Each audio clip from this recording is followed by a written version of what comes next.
Hi Gemini, this is Jav. Welcome po sa ating channel.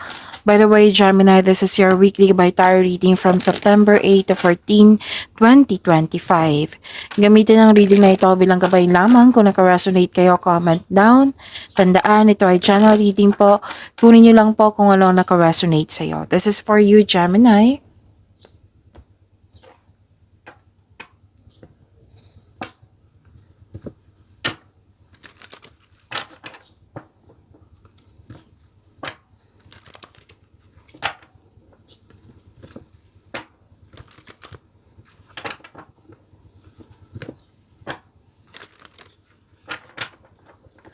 Para po ito sa iyo, Gemini. Ngayong September 8 to 14, 2025. Maraming salamat po sa inyong patuloy na suporta, sa mga nag-donate, sa mga hindi nag-skip ng ads, maraming salamat po. Sa mga hindi pa nag-subscribe, subscribe na po kayo at click bell notification para malaman nyo na may bago tayong video. Para sa mga gustong magpa-reading, comment po kayo ng personal reading. Again, comment kayo ng personal reading and check my reply sa comment section.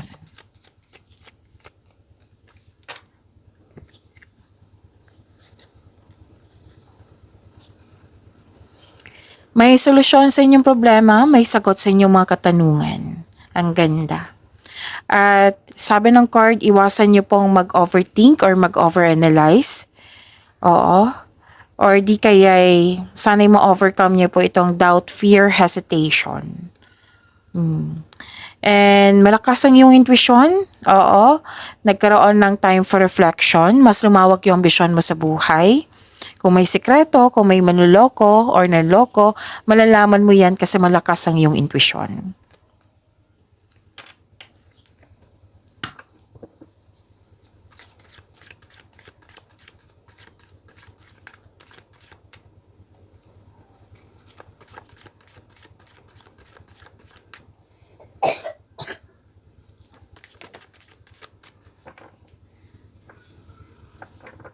This is your energy, Gemini, for this week.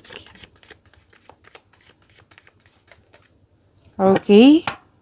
So, kunin ko yung nauna. And dito po si Angel of Courage.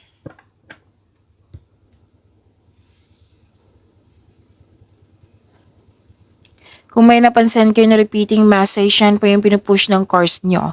Like for example, nanonood kayo sa inyong monthly Gabay Tarot reading, daily Gabay Tarot reading, at dito din sa inyong weekly, at may napansin kayo na repeating message. Yan po yung pinupush ng course na kailangan yung bigyan ng atensyon, solusyon at aksyon kung maaari po. So na yung energy ni Gemini.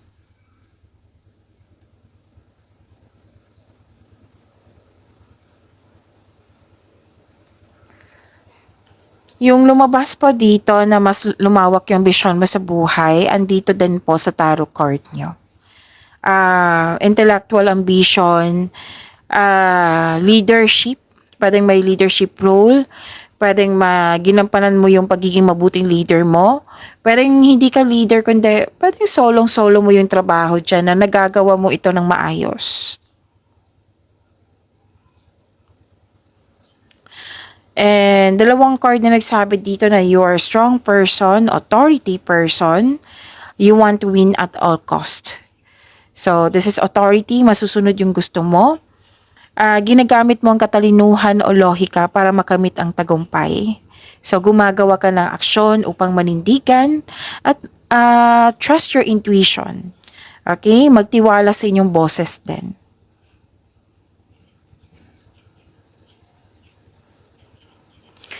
So, ginagamit mo ang lohika kasi emotion. Mataas ang pasensya mo.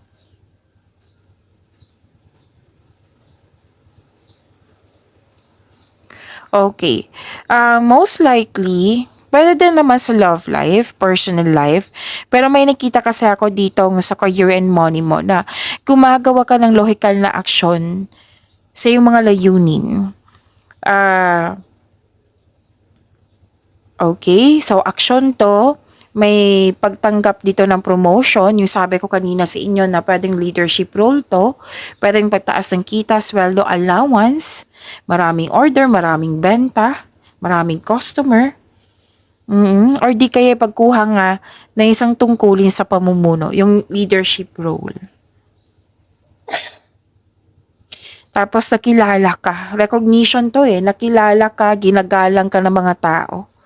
O nang dahil sa malaki na ang malaki at maganda ang iyong kontribusyon. Kaya ka nakilala at ginagalang ka. Kung may legal concern po kayo, kung meron po makakatanggap po kayo ng good news. So, gumagawa ka ng best decision dito. Ginagamit mo yung logical kaysa emotion. Yan.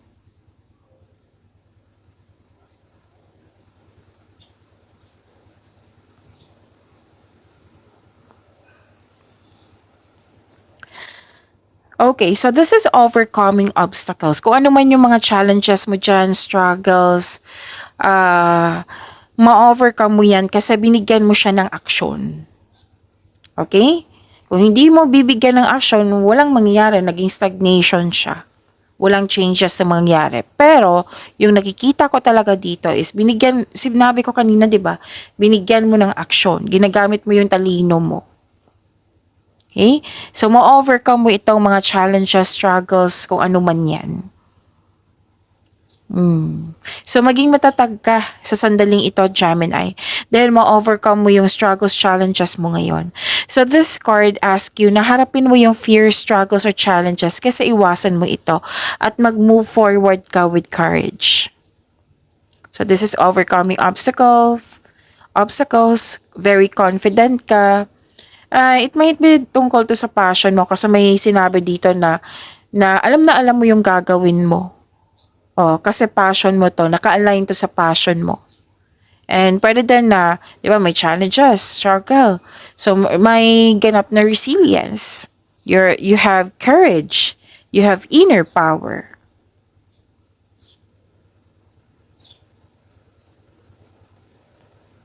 So, aksyon na hinarap mo. Which is good.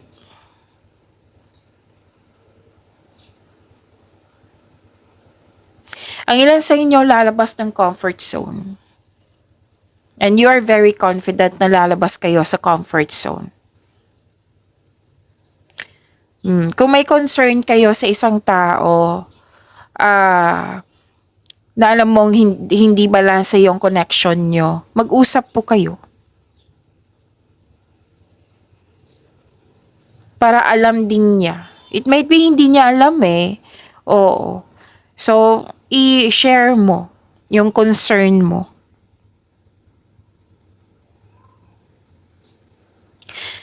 And you have a confidence and persistence in your career. You are eager to achieve a successful outcome lalo na sa trabaho mo or negosyo mo. Basta wag lang kayong mag-give up. Don't doubt your strength.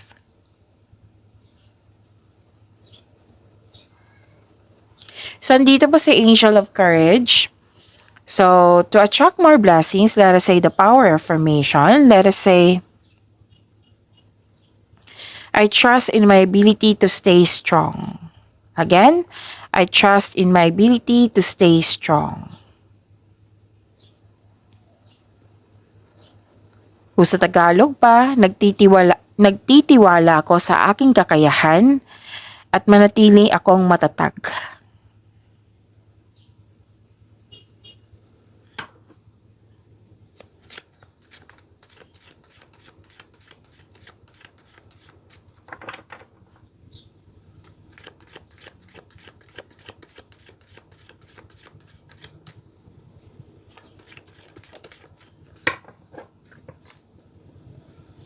This is about your career and money, Gemini.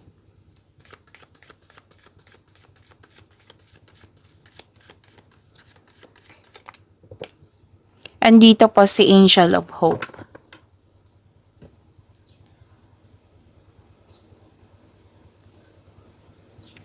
Sa career and money niyo po, Gemini.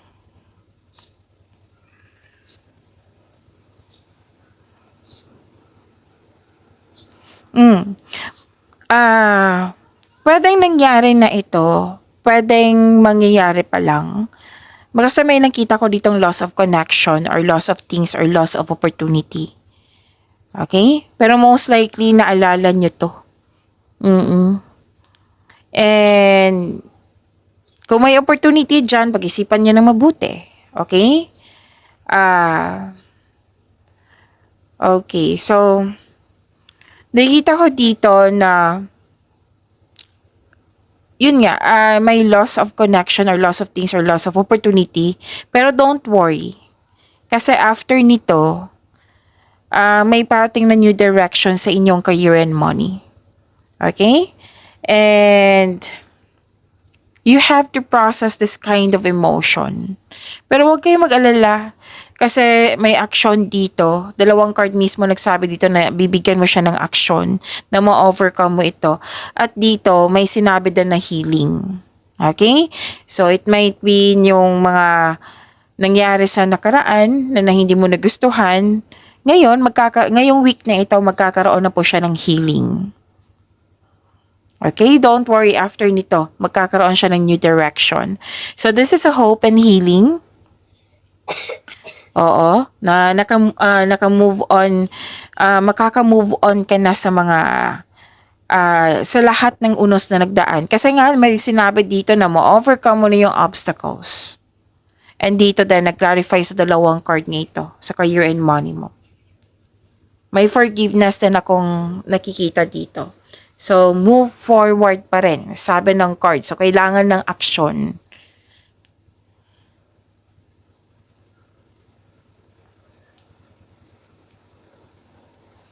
Okay. This is a money luck. Okay? L-U-C-K. Money luck. L-U-C-K po. So, claim niyo po, Gemini. Ang ganda ng blessings. This is hope and healing. May opportunities. Wow. Kung may nawalang opportunities, meron pa rin opportunities na dumating or parating. Okay? So, may unexpected help din dito. So, this card brings money luck. Sabi dito, may money luck. L-U-C-K. Kung ano man, kung may loss, may healing. May darating. And kung negosyante po kayo, you may be guided to begin a new business. Or may hidden talent ka na magagamit mo magagamit mo yung hidden talent mo as your passive income. Oo. So, you have a hidden talent you can put to good use.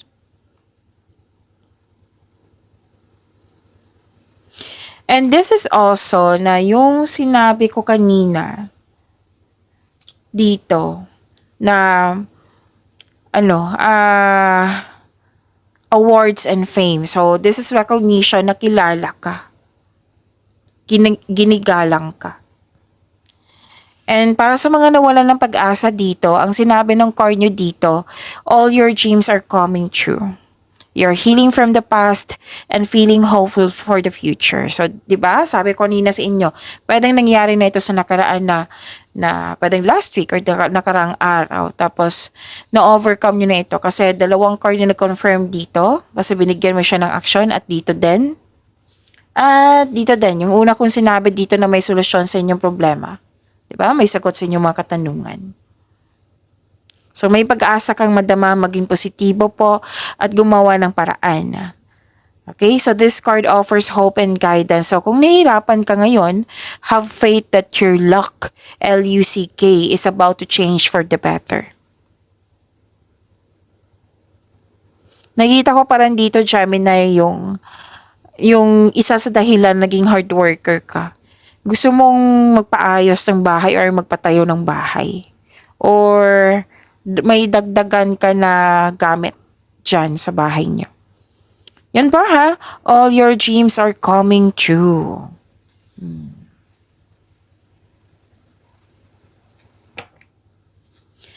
So, to attract more blessings, let us say the power affirmation kasi andito po si Angel of Hope.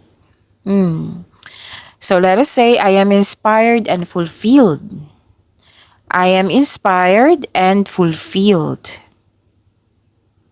Sa Tagalog pa, ako ay inspirado at nasiyahan.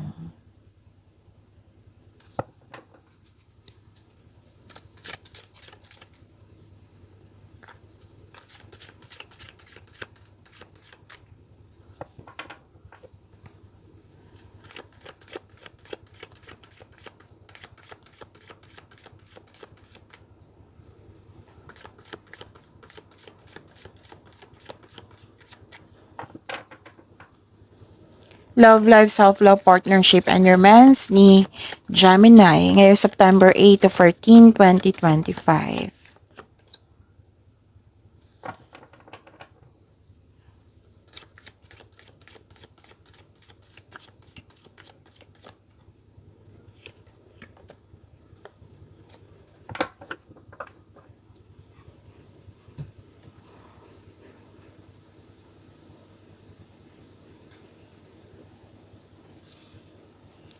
Okay, so sa Love Life, Self-Love, Partnership, and Romance.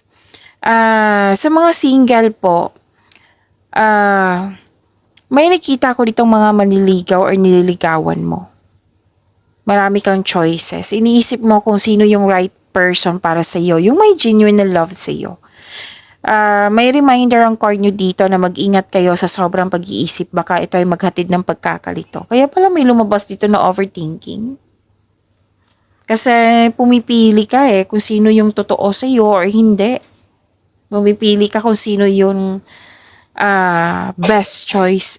O gagawa ka ng best choice. Okay? Sa mga marelasyon sa buhay mag-asawa, ingat lang po kasi may temptation akong nakikita dito. Pwedeng sa isang bagay or sa isang tao yan. So ingat na lang po. Mas piliin niyo po yung inner peace kaysa sa sakit ng ulo. Pwedeng concern to sa'yo or concern mo to sa partner mo. Or sa kaibigan mo na nagkwento sa'yo na naapektuhan ka. Pwedeng kaibigan kung sino man yan. So nagmuni-muni kayo ngayon, nag-iisip ng mga plano pangarap sa buhay, nag-iisip ng mga desire sa buhay. So be careful lang po kasi overthinking, nakakaubos yan ng energy.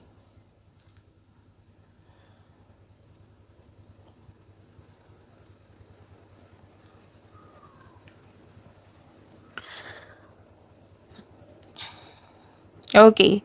Sa mga single po, may parating na bagong tao sa iyo or bagong tao na liligawan mo or maliligaw po. Pwede din enjoy na enjoy ka sa bagong passion mo. So, you're busy. Para sa mga relasyon sa buhay mag-asawa, may sasabihin o makakatanggap ka ng mensahe mula sa inyong partner na pwedeng mag-set kayo ng date or outing. So may good news pa rin na darating sa inyo. Maaari din na may maghingi ng sorry sa iyo, Gemini. Makaka-receive ka ng love messages. You're showing your kindness to everyone.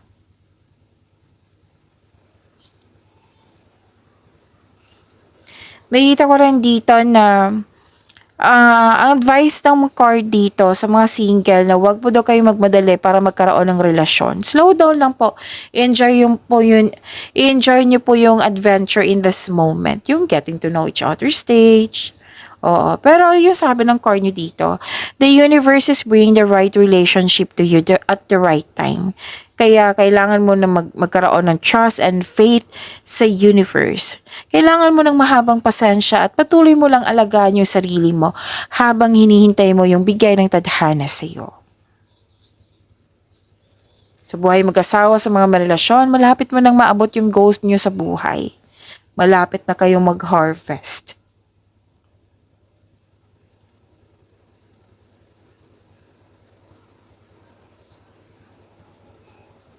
So, paalala din po ng card nyo dito na, anong tawag dito?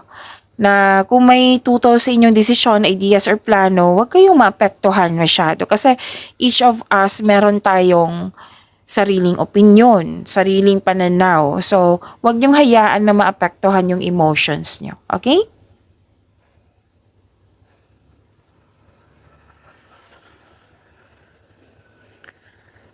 Okay, dalawang card na mismo nagsabi dito na may parating talaga na bagong pag-ibig sa mga single dyan. So, sa buhay mag-asawa sa mga relasyon, may sense of stability dito. And may ilang couple din na dito na kontento na sa inyong pagmamahalan. Pagyamanin niyo po yung blessings na binigay sa inyo, Gemini. See you tomorrow. Maraming salamat.